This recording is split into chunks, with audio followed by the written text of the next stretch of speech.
Hey, Lex said. Where are you going?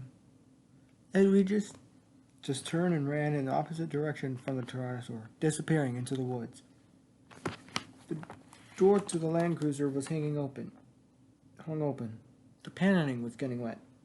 He left, Lex said. Where'd he go? He left us alone. Shut the door, Tim said, but she had started to scream, He left us! He left us! And a steady Tim, what's going on? It was Dr. Grant on the radio. Tim! Tim leaned forward and tried to shut the door. From the back seat, he couldn't reach the handle. He looked back at the Tyrannosaur as lightning flashed again, momentarily silhouetting the large black shape against the white faring sky. Tim, what's happening? He left us! He left us! Tim blinked to recover his vision. When he looked again, the Tyrannosaur was standing there, exactly as before, motionless and huge. Rain dripped from its jaws. The forelimb gripped the fence. Then Tim realized the Tyrannosaur was holding on to the fence. The fence wasn't electrified anymore. Next, close the door. The radio crackled. Tim! I'm here, Dr. Grant. What's going on? He just ran away, Tim said. He what? He ran away. I think he saw the fence isn't electrified, Tim said. The fence is electrified, Malcolm said, over the radio. Did he say the fence isn't electrified? Lex, Tim said, close the door. Lex was screaming, he left us, in a steady, monotonous wail. There was nothing for Tim to do but climb out of the back door into the slashing rain and shut the door for her. Thunder rumbled, and the lightning flashed again. Tim looked up and saw the Tyrannosaur crashing down the cyclone fence with a giant hind limb. Timmy! He jumped back in and slammed the door, the sound lost in the thunderclap. The radio. Tim, are you there? He grabbed the radio. I'm here. He turned to Lex. Lock the doors. Get in the middle of the car and shut up. Outside, the Tyrannosaur rolled its head and took an awkward step forward. The claws of its feet had caught in the grid of the flattened fence. Lex saw the animal finally and became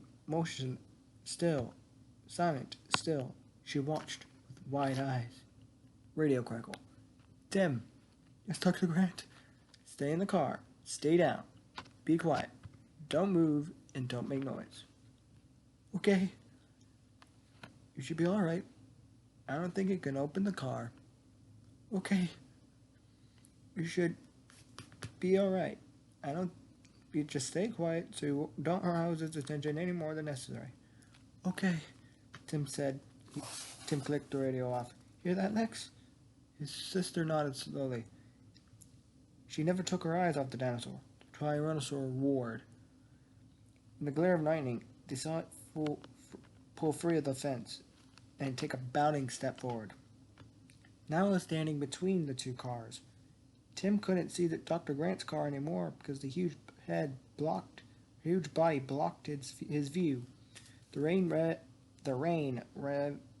in rivulets down the purple skin of the muscular hind legs. He couldn't see the animal's head, which was high above the roofline. The Tyrannosaur moved along the side of their car. It went to the very spot where Tim had gotten out of the car, where Ed Regis had gotten out of the car. The animal paused there. The big head ducked down toward the mud. Tim looked back at Dr. Grant and Dr. Micheal in the rear car. Their faces were tense as they stared forward through the windshield. The huge head raised up, jaws open, and then stopped by the side windows.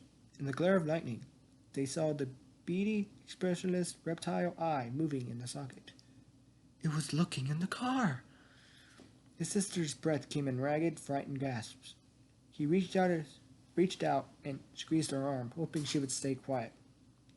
The dinosaur continued to stare for a long time through the side window. Perhaps the dinosaur couldn't really see them, he thought. Finally, the head lifted up out of view again. Timmy, Lex whispered. It's okay, Tim whispered. I don't think it saw us. He was looking back toward Dr. Grant when a jolting impact rocked the Land Cruiser and shattered the windshield in a spatter as the Tyrannosaur's head banged down against the roof of the car, hood of the Land Cruiser. Tim was knocked flat on the seat. The night vision goggles slid off his forehead. He got up quickly, blinking in the darkness, his mouth warm with blood. Lex! He couldn't see his sister anywhere. The Tyrannosaurus stood near the front of the Land Cruiser, its chest moving as it breathed, the forelimbs making clawing movements in the air. Lex! Tim whispered. Then he heard her groan. She was lying somewhere on the floor under the front seat.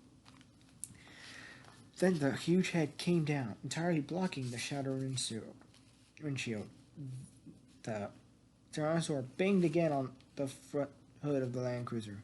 Tim grabbed the seat as the car rocked up its wheels.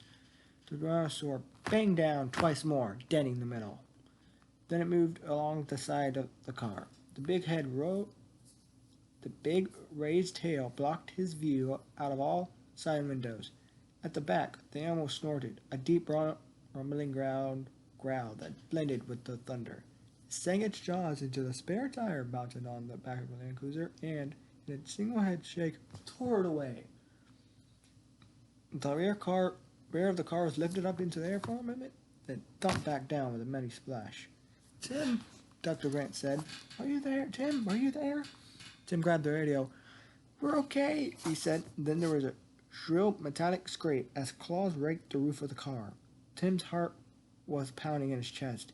He couldn't see anything out of the side windows on the right except pebbled, leathery flesh. The Tyrannosaur was leaning against the car, which rocked back and forth with each breath, the springs and metal creaking loudly. Lex groaned again. Tim put down the radio and started to crawl over into the front seat. The dinosaur roared and the metal roof dented downward. Tim felt a sharp pain in his head and tumbled to the floor onto the transmission hump. He found himself lying right alongside Lex, and he was shocked to see that the whole side of her head was covered with blood.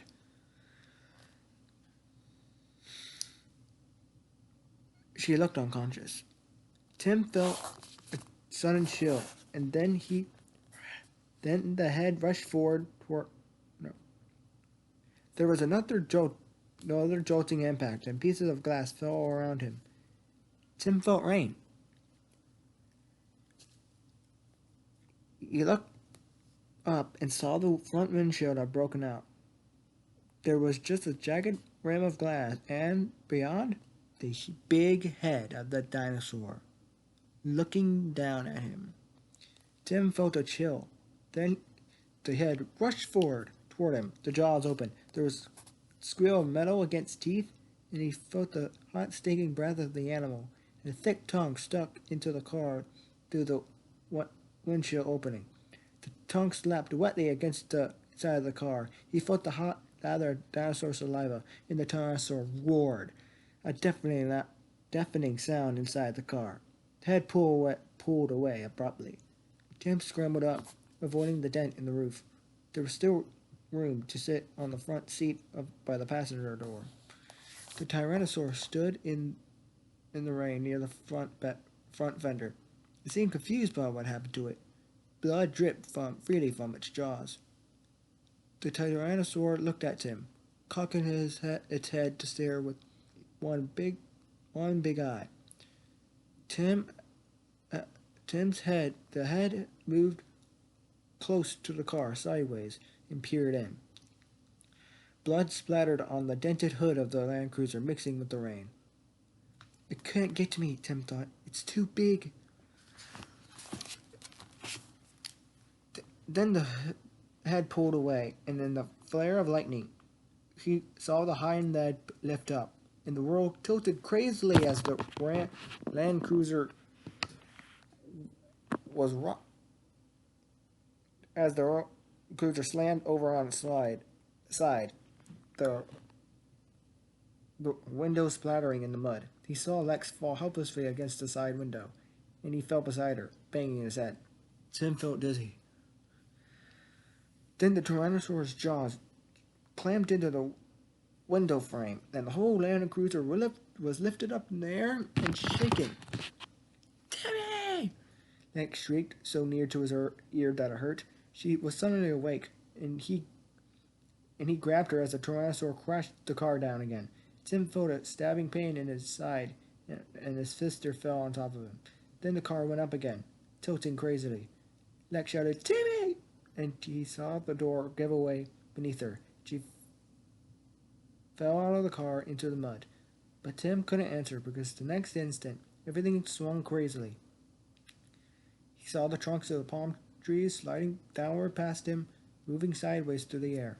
His glimpsed the ground very far below, the hot roar of the dinosaur, the blazing eye, the tops of the palm trees. And then, with a metallic scraping shriek, the car fell from the Tyrannosaur's jaws. A sickening fall. Tim's stomach heaved in a moment before the world became totally black and silent.